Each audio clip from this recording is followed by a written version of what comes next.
하나님 말씀 마가복음 6장 53절에서 56절까지입니다. 마가복음 6장 53절에서 56절, 우리 다 같이 하나님 말씀 받겠습니다.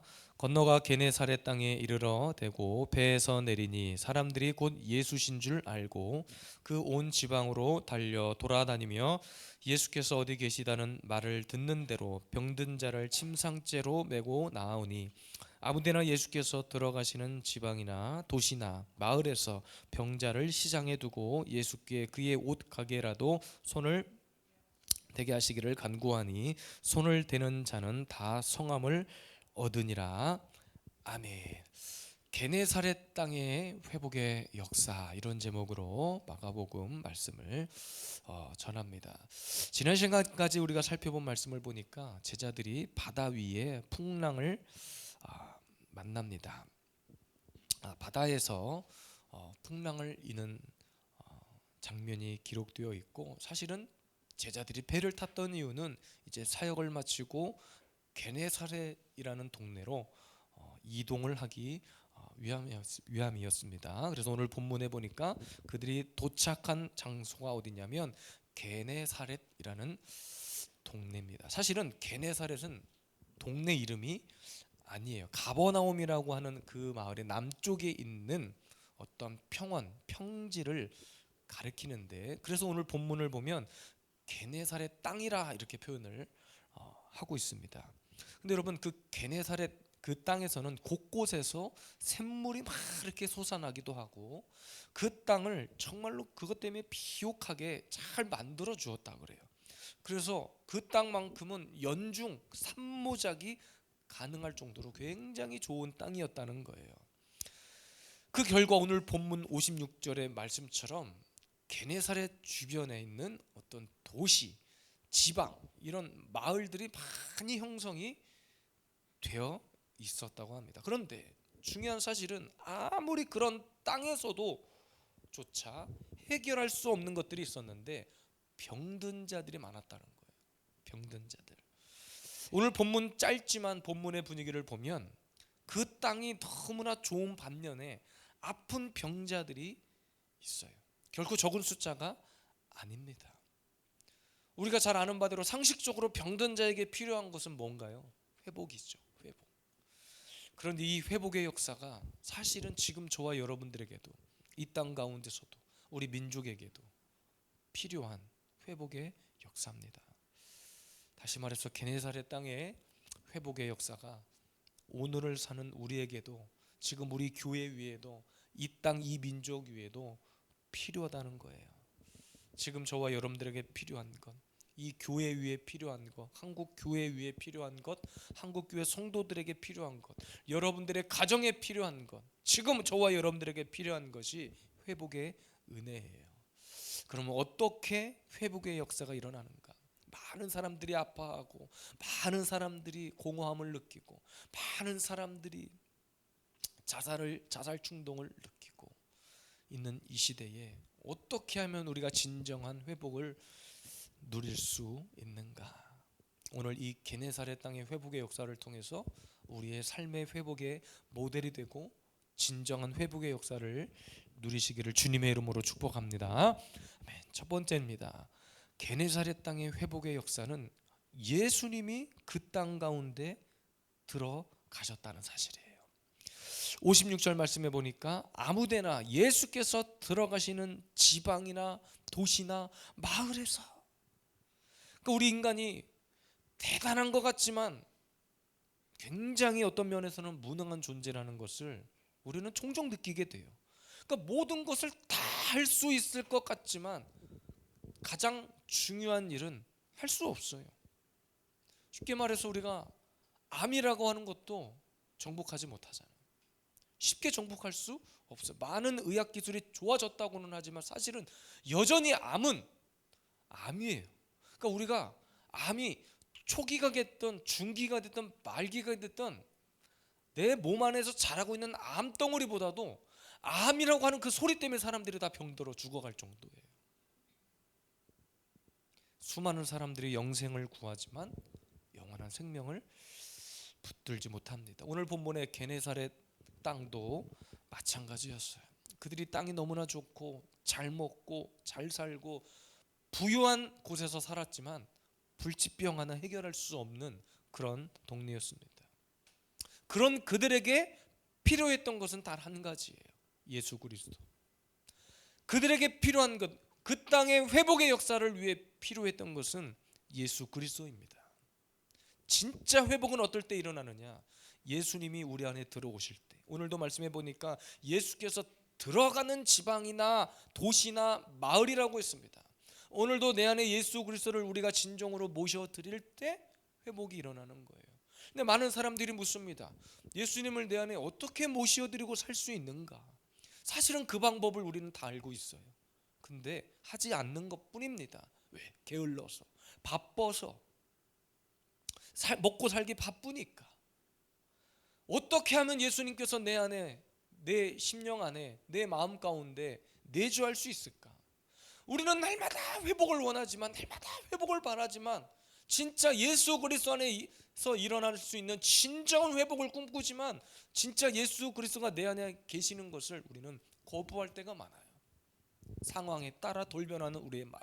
기분 좋을 때는 막 이렇게 했다가, 또 은혜가 충만할 때는 뭐든 다 할 수 있을 것 같다가, 조금만 상황이 바뀌고 기분 상하고 토라지면 예수님이고 뭐고 교회고 뭐고 등져버리는 성향을 가진 인간들을 볼 때마다 정말로 가슴 아프고 답답함이 있습니다.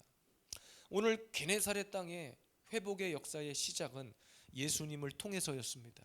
예수 그리스도께서 그 땅에 들어가심으로 인하여서 시작된 것이 회복의 역사였습니다. 우리가 살고 있는 지금 이 땅도 얼마나 부유합니까? 부유하니까 문제가 생기는 거예요. 부유하니까 불치병도 생기는 거예요. 외국보다 몇 배가 비싼 명품들도 불티나게 팔리는 나라가 우리나라예요. 심지어는 불과 30년, 40년 전만 해도, 우리 어른들 어렸을 때 세대만 해도 진짜 먹을 것이 귀하고 그랬던 시대가 있었잖아요. 지금은 너무 배 터지게 먹으니까 이제는 다이어트 하겠대. 있는 살을 빼야 되겠대. 저희 집도 다이어트 열풍이 불긴 하는데 말로는 부는데 실제적으로 잘 일어나지 않아서 좀 지켜봐야 되긴 하겠지만, 너무 많이 배 터지게 먹으니까 안 먹겠다는 거예요. 언제부터 우리나라가 그렇게 안 먹고 살을 빼야 될 만큼 부유했냐는 거예요.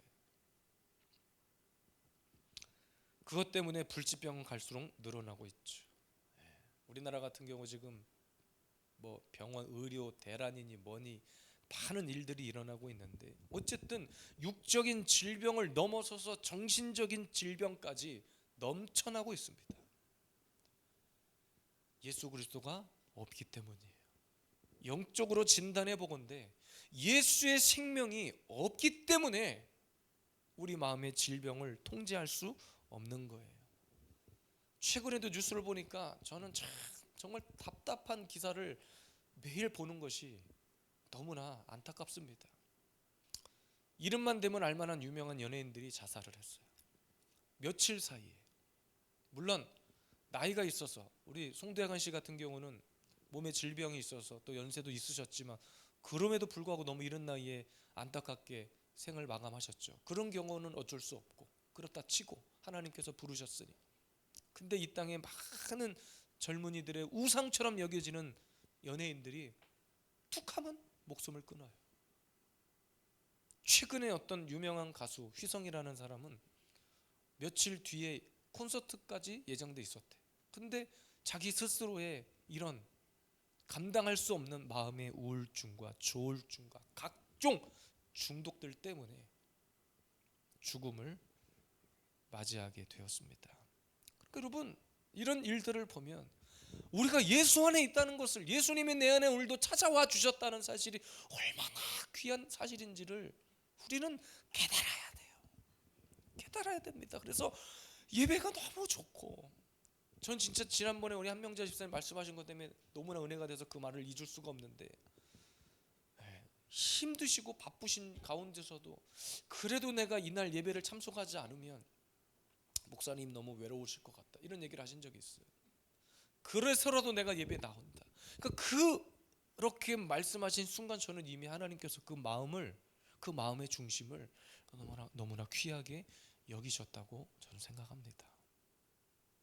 저를 생각해서라고 했지만 사실은 예배 자리, 이 자리에 이곳에서 부어주시는 그 하나님의 은혜가 너무나 귀하기 때문에 뭔가 힘들게 어렵게 결단하고 나왔는데 어떤 갈등 속에 있다가도 그래, 이럴 때일수록 내가 예배해야지 딱 결단하고 예배 나왔는데 마침 그곳에서 우리가 불렀던 찬양, 또 읽었던 말씀, 또 선포된 말씀을 통해서 나에게 위로가 되고 회복이 되고, 여러분 그 순간 주님이 우리 마음속에 들어와 계시는 거예요.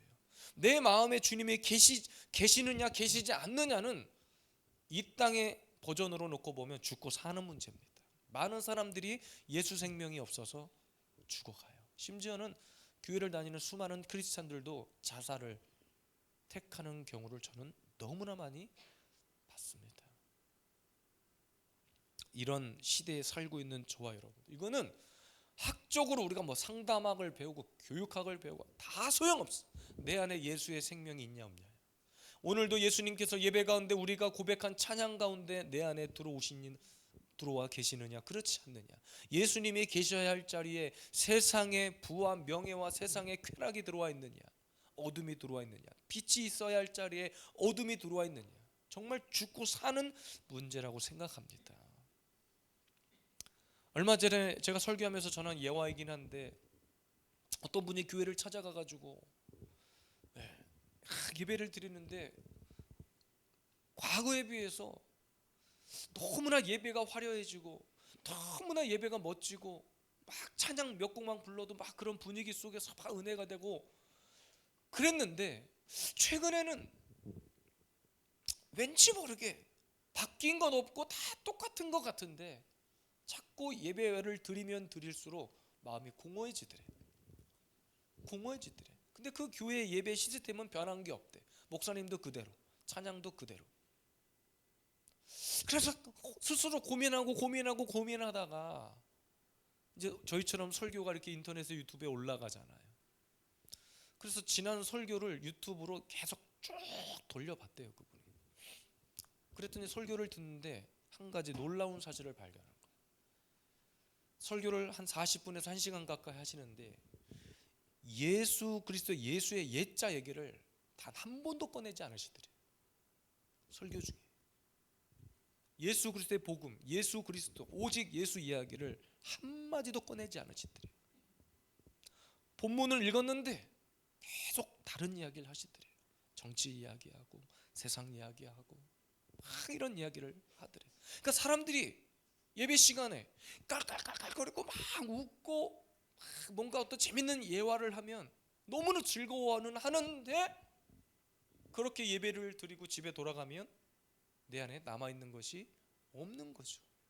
예수의 생명이 들어와야 할 자리에 엉뚱한 것이 자리 잡고 있는 거예요. 눈으로 보여지는 부흥은 이루었을지 몰라요. 그러니까 제가 늘 말씀드리잖아요. 김창옥 씨 같은 분 한번 1일 강사로 모시면 아마 이 자리에 이미 미어 터졌을 겁니다. 아이들이 좋아하는 유명한 찬양팀 딱 부르면 이런 교회 오지도 않겠지만 그들이, 제가 한번 전화했다가 시험 들었었네 그들한테. 우리 이런 지하에 있는 교회도 올 수 있냐 했더니 못 온대. 이런 데는 못 온대. 그리고 무지하게 돈을 많이 불러요. 그러면서 하는 말이 우리도 먹고 살아야죠 그러고 있어. 누가 돈 안 준대? 우리 수준에서 이렇게 드릴 수 있으니 와서 좀 예배를 섬겨달라고 했던 건데 못 한대. 여러분, 내 안에 진짜 예수의 생명이 있고 없고의 차이는 내 심령이 메말라 있느냐 아니면 성령의 비로 촉촉히 젖어 있느냐, 죽느냐 사느냐의 문제입니다. 오늘도 본문 가운데 예수님이 들어가는 곳곳마다 어떤 일들이 일어났냐면 회복의 역사가 일어나요. 오늘 두 번째 살펴볼 내용이지만 어떻게 하면 어떻게까지 상황이 발전하냐면 예수님이 들어오셨다는 이야기를 듣고 침상채로 메고 막 달려나가는 거예요. 오늘도 우리 교회 위에, 여러분의 인생 위에, 가정 위에 예수의 이름으로 이런 기적이 일어나기를, 회복이 일어나기를 주님의 이름으로 축복합니다. 두 번째입니다. 게네사렛 땅의 회복의 역사. 두 번째 모습은 방금 말씀드렸죠. 병든 자를 침상째로 메고 나올 때입니다. 55절 후반절에 보니까 예수께서 어디 계시다는 말을 듣는 대로 병든 자를 침상째로 메고 나오니, 이게 복음서에 4복음서 중에 3군데 이 내용이 같은 내용이 기록되어 있는데, 제가 요양원에 가서도 이 설교를 이번 주에 했었던가요? 네, 했었단 말이에요. 어르신들 앞에서 어르신들을 생각하는데 그 생각이 나는 거예요. 요양원 예배를 드리러 가면 어르신들이 자기 힘으로 걸어서 나와 같은 건물 안에 있고 병실 앞에 바로 예배드리는 장소임에도 스스로 걸어서 나올 수 있는 분이 몇 분 안 계세요. 거기서 계시는 요양보호사들이 휠체어를 끌고 나오고 다 옆에서 부축해서 나와야 될 분, 그 모습이 딱 떠오르는데 오늘 이 본문이 떠오르는 거예요. 그렇죠. 이번 주에는 요양보호사님들, 사회복지사 선생님들을 위해 설교했어요. 사실은 여러분들이 너무나 귀하다. 이 어르신들을 예배드리게 하기 위해서, 복음을 듣게 하기 위해서 휠체어를 밀고 또 앞에 이렇게 보조기를 들고 오시는 어르신들을 부축해서 나오는 여러분들이 너무나 귀하다. 이렇게 복음을 전했단 말이에요. 오늘 말씀도 마찬가지예요. 어떨 때 우리 안에 회복이 일어나는가? 54절 보니까 배에서 내리시니 사람들이 곧 예수신 줄 알고 예수님이 누구인지를 단번에 알아봤다는 거예요. 알아보는 자들이 많았다는 거예요. 왜냐하면 이미 앞 동네에서 예수님이 어떻게 치유의 역사를 일으키셨는지 다 소문으로 듣고 그 현장에 갔다 온 자들도 있고, 그래서 예수님 오시기만을 엄청나게 갈망하고 있었다는 거예요. 그러니까 여러분, 우리 안에 일어나는 회복은 이런 갈망하는 자를 통해 회복이 일어나는 거예요. 갈망하는 자를 통해서. 예배 한 번 들었으니까 뭐 하나님이 어떻게 하시겠지, 어떻게 하나 예배 드리고 오늘 찬양하고 헌금 드리고 했으니까 내 할 일 다 했다, 다음부터는 다음 일은 주님이 알아서 하시겠지가 아니라, 어떤 상황에서도 내가 주님이 아니면 안 된다는 내 안에 뜨거운 그 갈망이 있는 자들에게 회복은 일어나는 거예요. 많은 사람들이 자기 자신이 누리는 그 기쁨이 그 땅의 모든 사람들이 누리길 원하죠. 여러분 보세요. 제가 어떤 기분 좋은 일이 있었어요. 그러면 나 혼자 기분 좋아서 그냥 막 그러고 하다가 끝나기를 원할 것 같으세요? 아니면 저에게 기분 좋은 일이 있고 기쁜 일이 있으면 여러분들과 함께 나누기를 제가 원할까요?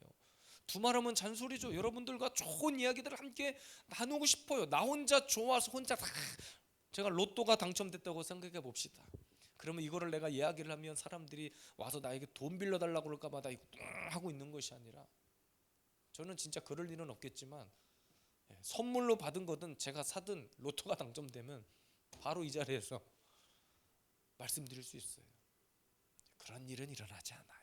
하나님이 로또로 우리에게 재정을 주시지는 않습니다. 어쨌든 여러분, 모든 사람들이 다 잘 먹고 잘 살기를 원하겠죠. 오늘 본문의 55절에 보니까 그 온 지방으로 돌아다니며, 그러니까 예수님이 가는 곳곳마다 예수님이 왔다는 소문을 듣고, 오늘도 우리 예수비전 세움교회 금요 예배가 있다는 소문을 듣고, 이곳에 기도회가 있다는 소문을 듣고, 지금 한국 교회는 사순절 기간이거든요. 저희 교회는 사순절이라고 하는 절기 자체를 지키지는 않지만 사순절이 가지고 있는 의미가 있기 때문에 말씀은 드리는 거예요. 다른 교회는 사순절날 40일 동안 나와서 특별 기도회, 뭐 40일 금식 막 합니다. 네, 좋아요. 다 좋습니다. 40일을 하든 50일을 하든 다 좋아요. 40일 끝나면 뭐 할 거냔 말이에요. 40일 끝났으니까 야, 나 할 거 다 했다. 끝나실 겁니까? 그냥 우리는 매일 그 40일 금식 기도를 하는 그 심정으로, 매일의 삶의 사순절을 지키는 그런 마음으로. 제가 그래서 안식일을 설명할 때도 제7일 안식일은 매 토요일 날이 주일이라, 그래서 기존 교회들이 다 이단이, 우리 보고 이단이래. 지들은 자기네들은 토요일 날이 주일이고 자기는 육식 안 먹는다. 제가 제7일 안식교 다니는 사람들이 고기 먹는 사람 많이 봤어요. 그들끼리 가는 식당이 따로 있는데 가서 보니까 고기 팔더라고. 보니까. 어쨌든 여러분, 우리에게 지금 어떤 것이 필요하느냐, 40일 특별기도 무슨 기도가 필요한 것이 아니라 매일의 삶 가운데서 내가 예수 아니면 안 된다. 내 안에 회복은 예수님이 아니고서는 그 누구도 해결할 수 없는 일이다. 오늘도 내가 이 예배를 통해서 나의 모든 것을 걸고 하나님 앞에 회복의 은혜를 구하겠노라. 지금 이 열정, 이 갈망이 저와 여러분들을 회복해 합니다. 많은 사람들이요, 이 시대도 그렇고 스스로 나올 힘이 없는 거예요.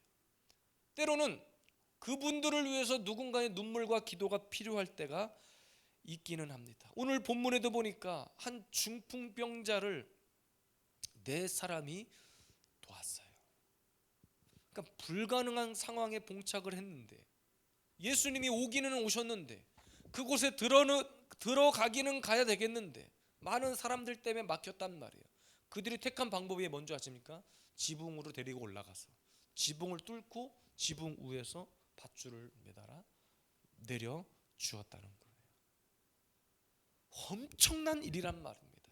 예수님이 아니면 내 친구가 도저히 이 병을 고칠 수 없다는 것을 누구보다도 잘 알았던 그들이, 예수님은 그들의 믿음을 칭찬했어요.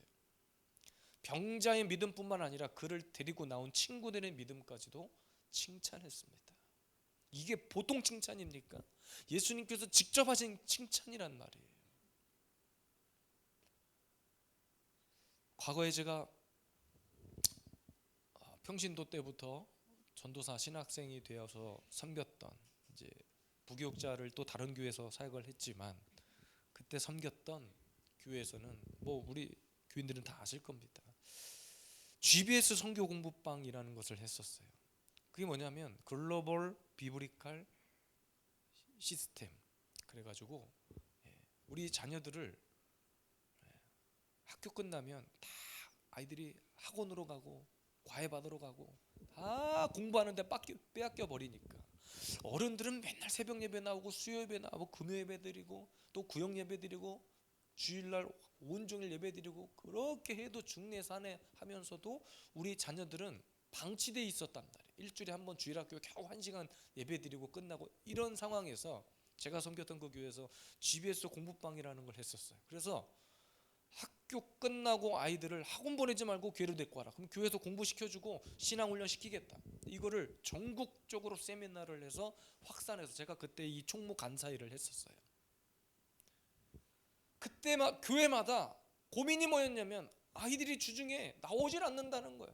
일주일에 1시간 교육해서 우리 아이들이 과연 천국 갈까? 주일학교가 무너졌다, 위기다, 막 그렇게 외칠 때였어요. 그 공부방을 막 시작했어요. 각 교회마다 엄청난 대안이었습니다. 그때 한 2007년도쯤부터 시작을 했었는데 교회마다 공부방 붐이 일어났었어요. 그래서 학교를 마치고 학원으로 가지 않고 과외 받으러 가지 않고 다 교회로 와라. 그럼 자기가 주일날 예배드리는 그 교실에서 매일 공부를 하는 거. 공부하기 전에 하나님 말씀 암송하고, 우리 아이들은 이제 대안학교 때 유사한 교육을 받았지만 공부 시작하기 전에 말씀 암송하고 말씀 훈련하고 말씀 공부 먼저 다 하고 나서 그날의 공부 시작하고, 영어를 가르칠 때도 그냥 영어가 아니라 성경으로 만든 교재를 가지고 교육하고, 수학 교재도 직접 만들고 출판사하고 조인해가지고 GBS 이름으로 교재를 만들어서 출판하고, 전국의 교회 한 200여 개의 전국의 지부가 있었어요. 그러니까 제가 맨날 교재 보내주고 막 이런 일을 맡아서 했단 말이에요. 지부마다 상담해주고 교회마다 붐이 일어났어요. 그러고 나서 놀라운 간증들이 쏟아졌죠. 이제 교회가 답다. 야, 이제 가정이 가정답다.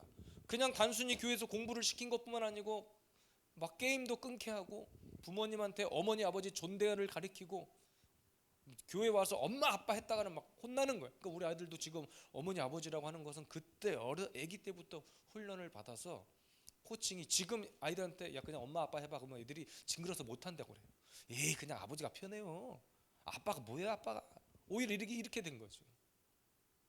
그때 교회마다, 이게 유대인들의 회당 교육의 모델이 된 거였거든요.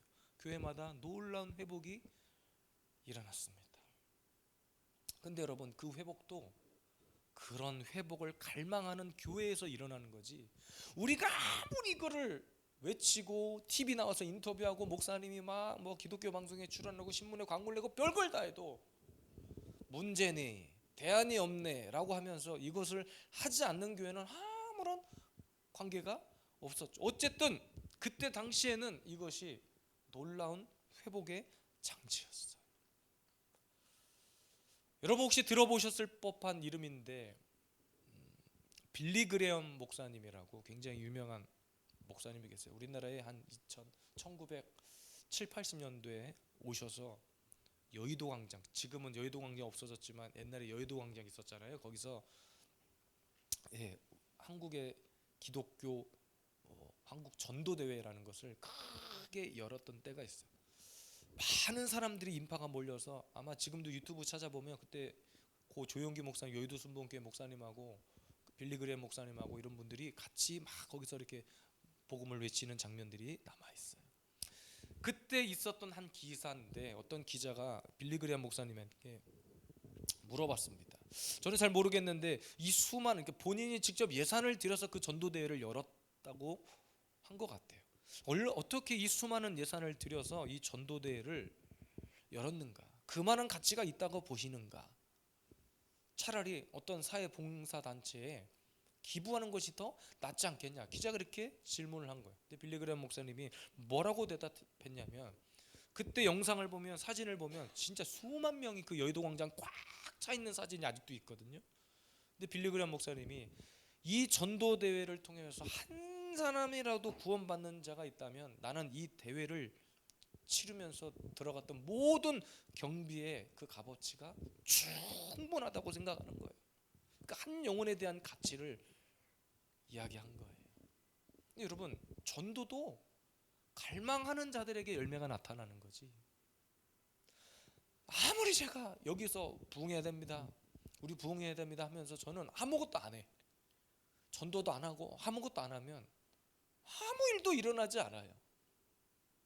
저는 느껴요. 내가 진짜 전도를 밖에서 하고 왔을 때와 꼭 밖에서 하는 노방전도가 답이라는 얘기가 아니라 전도를 하고 왔을 때와 안 하고 가만히 있을 때, 제가 토요일날 특별한 일 없으면 교회에 와 있거든요. 오전부터 와 있어요. 나와 있는 이유가 뭔가? 그냥 쉬려고 나오는 게 아니란 말이에요. 전도를 하고 앉아있을 때와 그냥 앉아있을 때가 제 마음가짐의 태도가 달라져요. 그러니까 여러분, 진짜 회복은 그런 것 같아요. 진짜 부흥은 어떤 자들에게 일어나는가? 갈망하는 자들에게. 여러분, 지금까지 살면서 해결되지 못했던 가정의 아픔과 슬픔과 고통이 있으십니까? 그것이 해결되기를 오늘도 원하십니까? 오늘 하나님 앞에 여러분의 의지를 드리세요. 의지를 드리세요. 여기서 예배 마치고 기도하고 찬양하는 시간이 뭐 그렇게 길진 않지만 하나님께서 이미 우리의 마음의 중심 가운데 우리의 그 열정과 에너지를 보시고 주님은 일하시는 거예요. 우리 교회도 사람을 세우자, 부족하지만 한 사람 한 사람 세우자, 갈망하는 자들에게 회복이 일어나는 거예요. 그래서 지난주에 집사님 가셨었나? 우리 연합예배 드릴 때 앞에 앉아서 아이들이 찬양을 하는 모습을 보고, 물론 그 전날 저희 교회 와서 연습하는 모습을 봤어요. 참 기특하더라고. 애들이 참 준비를 잘했구나. 근데 예배를 드리려고 제가 설교자였기 때문에 앞에 앉아서 찬양을 탁 하는데 가슴이 막 이렇게 굴컥굴컥 그때부터 했어요. 그 올라가서 겨우 올라가기 눈물을 참고 올라가서 예배를 드리는데 앞에 찬양을 인도했던 그 서영이라는 아이가 앉아있고 우리 아이들이 이렇게 앉아있는데 그 모습을 보니까 너무나 귀한 거. 왜냐하면 우리가 처음 5교회가 만났을 때는 생각지도 못했어요. 작년 여름 캠프 때 아이들을 처음 만났는데 전부 다 와가지고 이러고 있었어요. 저 째려보고 있었어요. 그 전 앞에 올라가가지고 막 얘들아 뭐 이렇게 광고하고 하는데 애들이 다 전부 다 저를 째려보고 있었어요. 도대체 뭐 하는 사람인가? 아버지 어머니가 목사님이어서 오기는 왔는데 내가 도대체 여기를 왜 왔는가? 여기는 도대체 어딘가? 2박 3일 동안 나는 어떻게 돼? 애들 표정이 다 이랬단 말이에요. 첫날 저녁부터 애들이 바뀌기 시작하고 첫날부터 애들이 막 이렇게 이제 얼어주고 그것이 시작이 돼서 이 연합 예배를 드리는데 지난주에는 정말로 밀려오는 그 감동을 주체할 수가 없었던 거예요. 4월달 예배 때도 또 다른 아이들을 세웠어요. 찬양 인도자로. 그래서 오늘 듣기로는 그 집이 지금 난리가 났어. 찬양 인도를 제가 시켜놨더니 다음 달 찬양 인도는 너다 그랬더니 지금 막 열심히 악보를 짜고 있는 것 같아, 아이들끼리. 그러니까 제가 목사님들과 함께 이렇게 자녀를 세우고 사람을 세우자, 바로 그거였거든요. 찬양팀이 결성됐다는 것이 목적이 아니라 아이들의 예배가 뭐고 하나님을 찬양하는 것이 무엇인지를 알아가고 그렇게 맡겨진 일을 어떻게든 해내려고 하고, 저는 그것이 얼마나 이게 갈망이 없었으면 절대로 되지 않았을 일 같아요. 앞으로도 마찬가지입니다. 천국은 침노를 당하는 곳이라고 했어요. 침노하는 자의 곳이라고 했어요. 천국은 아무나 가는 곳이 아니에요. 내가 천국 아니면 안 된다고 하나님 앞에 진짜 오늘도 하나님의 바짓자루를 붙들고 매달리고 갈망하고 하나님 앞에 오늘도 내 의지를 드릴 때 하나님의 위대한 회복의 역사가, 치료의 역사가 우리 가운데 넘쳐나기를 원합니다. 내 안에 암덩어리가 자라고 있는데 하나님 저 암이래요, 고쳐주세요. 끝. 아닙니다. 진짜 암 말기인 사람은 이렇게 기도 안 해요. 진짜 하나님 앞에 내가 살아야 하는 이유, 내가 살아서 복음을 위해 어떻게 살아야 하고 진짜 구구절절 하나님 앞에 3박 4일, 2박 3일, 40일이 뭡니까? 지금 우리처럼 이렇게 기도 안 할 거예요. 절박함이 있어야 돼요. 절박함이 없는 기도는 모르게 잘 판단할 수 없겠지만 절박함이 없는 기도에 하나님이 응답하실까 이런 생각도 듭니다. 또 좋은 기회에 빠른 시간 안에 우리 목사님들하고도 기도원에 가서 함께 기도를 하려고 계획하고 있어요. 목사님들이 먼저 기도하고 말뿐이 아니라 조만간에 빨리 서둘러서 어떤 기도원에 가서 기도를 좀 같이 합심해서 하려고 합니다. 목사님들이 하나 되고 교회가 하나 돼야 되거든요.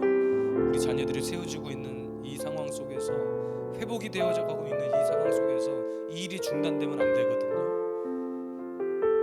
저와 여러분들에게도 이런 갈망의 마음을 통해서 오늘도 하나님이 우리의 마음을 고치시고 여러분의 가정에 회복을 주시고 놀라운 축복이 쏟아지기를 주님의 이름으로 축복합니다.